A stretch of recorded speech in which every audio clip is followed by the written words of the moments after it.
जुगाड़ू बहू का ईंटों का कूलर। अरे आज तो गर्मी ने बुरा हाल करके रख दिया संगीता बहू। ओ संगीता बहू, जरा हम सबके लिए गिलास मटके का ठंडा पानी लेकर आना। लाई बाबूजी।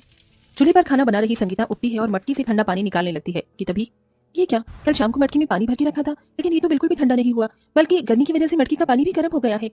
जिसके बाद संगीता को उस गर्म पानी को ही ले जाकर अपने सास ससुर और पति को देना पड़ता है। जैसे ही वो लोग उस पानी को पीते हैं, अरे बहू, तुझे मटके का ठंडा पानी लाने के लिए कहा था, ना कि गर्म पानी। ये गर्मी का कहर और ईंट की भट्टी के काम करके हम गर्मी से कम जूझ रहे हैं, जो तू हमें ये पानी पिला रही है। क्या करूँ माँ जी, मैं तो मटके में पानी ठंडा होने के लिए ही रख कर आई थी, लेकिन सारा का सारा पानी गर्मी की वजह से गर्म हो गया। ये गर्मी ना हो गई हम गरीबों के लिए तो आजाब हो गया। न जाने ये गर्मी का मौसम आता ही क्यों है। अपने पति और सास ससुर की बात सुन संगीता को उनके लिए काफी बुरा लगता है, जिसके बाद वो सभी ना चाहते हुए भी उस गर्म पानी को पी लेते हैं। ऐसे ही शाम होती है और हर रोज की तरह संगीता अपने घर के आंगन में लगे पौधों को पानी दे रही होती है।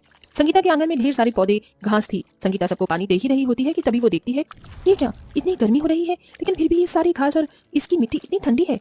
अरे हाँ, जब मैं छोटी थी तो मेरी टीचर ने कहा था कि जमीन के अंदर की मिट्टी हमेशा ठंडी ही रहती है। अगर मैं इनकी मदद से पानी को ठंडा रख पाई तो मेरे परिवार वाले भी इस गर्मी में ठंडा पानी पी सकते हैं। संगीता आंगन से ढेर सारी मिट्टी उठाती है और फिर उसे अच्छे से गिलाकर मटके के चारों तरफ उस मिट्टी को लीप देती है। साथ ही साथ उसके ऊपर ढेर सारी घास लगाकर बाहर से पानी की छींटे मारकर अंदर पानी भर देती है और सिर्फ कुछ ही घंटे में मटके का पानी बिल्कुल फ्रिज के पानी जितना ठंडा हो जाता है। रात को खाने के बाद जैसे ही सभी लोग उस मटके का पानी पीते हैं, अरे बहू, तेरे जुगाड़ से तो सच में ये पानी ठंडा हो गया। अपने परिवार वालों को इतना खुश देख संगीता भी बहुत खुश होती है और ऐसे ही कुछ दिन गुजर जाते हैं। संगीता और सुमित्रा मिलकर एक दिन आंगन में कपड़े धो रही होती हैं।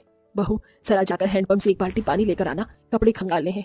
संगीता जैसे ही हैंडपंप चलाकर पानी भरने लगती है तो उस हैंडपंप में से ठंडे पानी की जगह गर्म पानी निकलने लगता है, जिसे देख गर्मी की वजह से हैंडपंप से भी गर्म पानी आ रहा है। अब हम क्या करें? इतनी भयंकर गर्मी में दोनों सास बहू के लिए गर्म पानी में कपड़े धोना नामुमकिन था, जिसके चलते अब दोनों सास बहू परेशान होने लगती हैं कि तभी संगीता के मन में एक और नया जुगाड़ आता है और वो जल्दी से 2-3 बोरी लेकर उसे गीला कर हैंडपंप पर बांध देती है।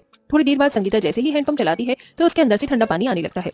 अरे वाह मेरी जुगाड़ू बहू, तूने तो इस हैंडपंप के पानी को भी ठंडा कर दिया, नजर न लगे मेरी जुगाड़ू बहू को। संगीता हमेशा अपने किसी न किसी जुगाड़ से गर्मी को दूर करने की कोशिश किया करती थी, लेकिन बढ़ती गर्मी की वजह से सबका हाल बेहाल हो गया था।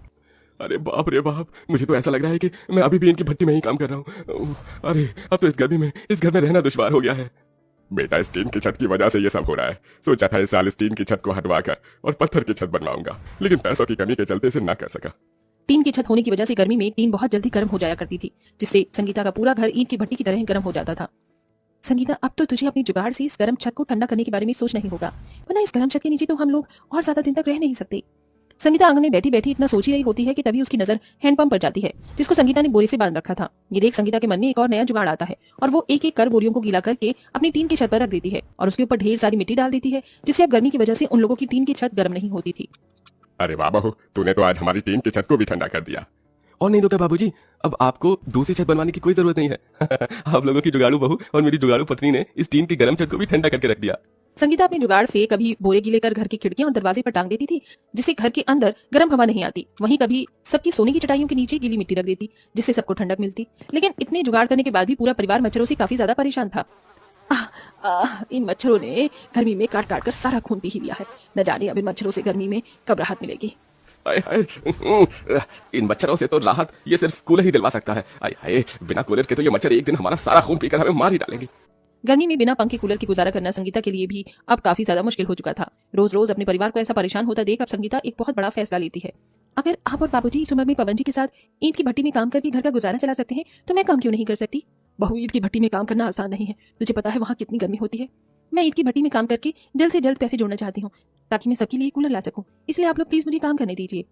संगीता के बार बार जिद करने की वजह से सभी लोग उसे काम करने की इजाजत दे देते हैं, जिसके बाद अब संगीता भी अपने सास ससुर पति के साथ ईंट की भट्टी में जाकर काम करती है। ईंट की भट्टी की गर्मी की वजह से कभी संगीता का हाथ जल जाता तो कभी उसके हाथ पैरों पर छाले पड़ जाते हैं, लेकिन संगीता मेहनत करना नहीं छोड़ती। 1 महीने काम करने के बावजूद भी संगीता 500 रुपए ही जमा कर पाई थी, जिसका उसे बहुत दुख था। एक दिन संगीता और रोज की तरह ईंट की भट्टी में काम कर रही होती है कि तभी उसकी नजर सामने चल रहे कंस्ट्रक्शन साइट पर जाती है। ईंट की दीवार पर पानी मारने से काफी ठंडी रहती होगी ना? पुराने जमाने में लोग ईंट और कच्ची मिट्टी के घरों में रहते थे, इसीलिए उन्हें गर्मी नहीं लगती थी। 1 मिनट, अरे ये चीज मैंने पहले क्यों नहीं सोची? संगीता के मन में ईंट की दीवार को देखकर जुगाड़ आता है, जिसके बारे में वो सबको बताती है।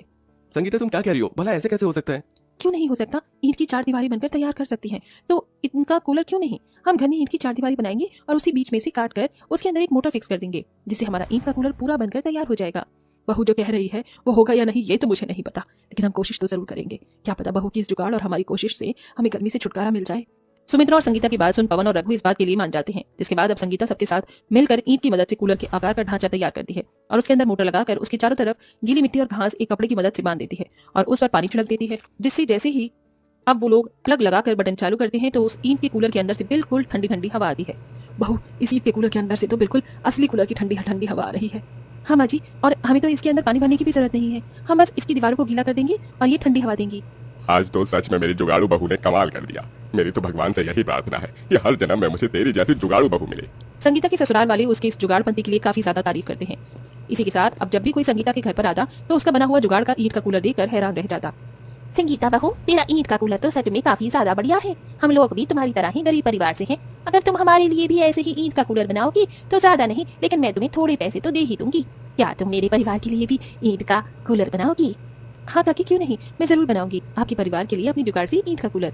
आस पड़ोस में रह रहे लोगों को जैसे ही संगीता के जुगाड़ से बनाए हुए ईंट के कूलर के बारे में पता चलता है तो वो भी संगीता से अपने घर में ईंट का कूलर बनवा देते हैं, जिससे उन्हें गर्मी से राहत मिलती है। वहीं संगीता की भी अच्छी खासी कमाई हो जाती है और ऐसे ही अपने जुगाड़पन से संगीता अपने ससुराल वालों के साथ हंसी खुशी रहती है।